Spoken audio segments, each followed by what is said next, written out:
So what about the feed barley market? We've talked about corn. What can we expect from feed barley? Is it sort of the same type of broad trading range story? I would think it would largely be the case. I would say that there's certainly we're think that there's maybe a little more upside potential in the feed barley, just based on some early indications here that StatsCan is got acres down here on the barley.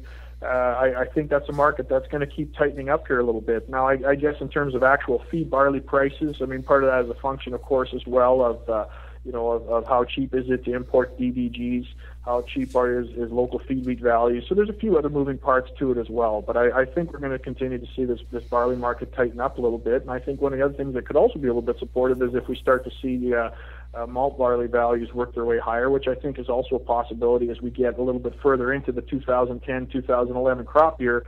If you start pulling those malt barley values up a little bit, that might start dragging feed barley values with it to a certain extent as well. Right now wheat board pros are such that malt values are hardly above feed values in a lot of instances. If you start pulling that malt barley value a little bit higher, that might drag the feed with it a little bit, or at least on the margins, there's a little less supply flowing into the feed market that might be of malt quality. And so, a couple things on the radar that I think should be reasonably supportive of feed barley values. At the same time, I don't think it's going to be a runaway bull market. I think it's going to be a little bit maybe like this last year, a bit of a range, but maybe more potential to spend a little more time in the upper end of that range than the lower end. So some of the bears will say right now that, I don't know, we do have a lack of acres going in the ground potentially, but maybe that's being overestimated based on the fact we've had a lot of moisture through Alberta, Saskatchewan, and Manitoba. We may see some late seeding.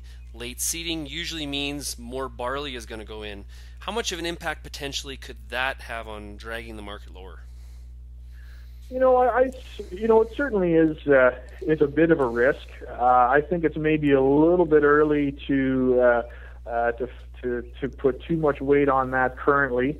But I guess it's something we certainly can't ignore. And of course, at the end of the year, a couple other things on barley. Obviously, yield is always a big question mark, and another question on barley that you never really know until after the fact is what percentage of those acres actually get harvested for grain. And that can fluctuate quite a bit from one year to the next.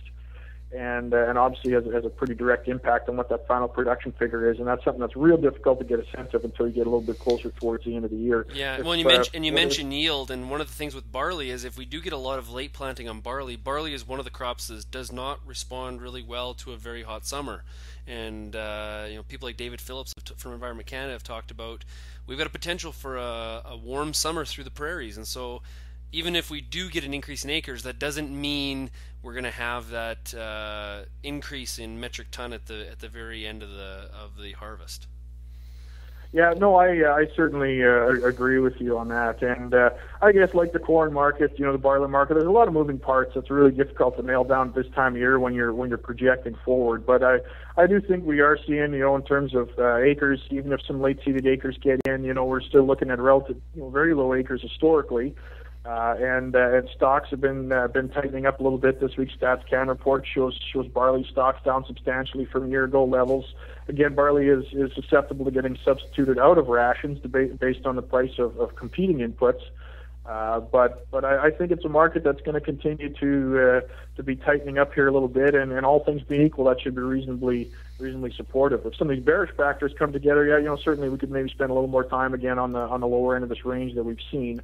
But I think as this market tightens up, reasonably supportive, I think, for feed barley. But again, how far feed barley values can rally, as long as there's access to DDGs, as long as there's durum pros are very, very low and feed wheat's readily accessible, there's only so and so I can rally before it starts getting punted out. So maybe that provides a bit of ceiling. So, if we're looking at the feed barley trading range, what is your expectations on that trading range? Well, I think that probably I think that it's certainly, if we use, say, Lethbridge as our benchmark, I think they'll have a hard time pressing it much below $3, and which would probably be sort of on the lower end of the range that we've seen over this last year. But how much higher than that? I guess it'll depend a little bit on malt values as well. And I do think there is some upside to the malt market. I'm not sure, probably once you get to about 350-ish or so, I suspect there's probably a fair bit of substituting that takes place. And so maybe that's the type of trading range that we see. If you back that off in Saskatchewan, a lot of that is based on freight spreads, of course, as well. But if you're looking at Saskatchewan, for example, you start getting around that 2.25 range is sort of the bottom, really, that we've seen. And I don't know that we'd spend a great deal of time down there. At the same time, we start pushing it close to $3 on the higher end of that trading range. That probably unlocks quite a bit of feed barley here as well. And maybe it starts to price itself out of rations. So that might be the type of trade range that we'd likely see. Again, depending on a whole host of factors revolving around both barley supply and ultimately, corn is going to sort of be the main driver that sort of backs in all feed grain markets. Yeah, for sure. Okay, Jonathan, thank you very much for joining us today. If anybody's looking for more information on FarmLink Marketing Solutions, you can go to farmlinksolutions.ca. Thanks a lot, Jonathan. Thanks, Sean.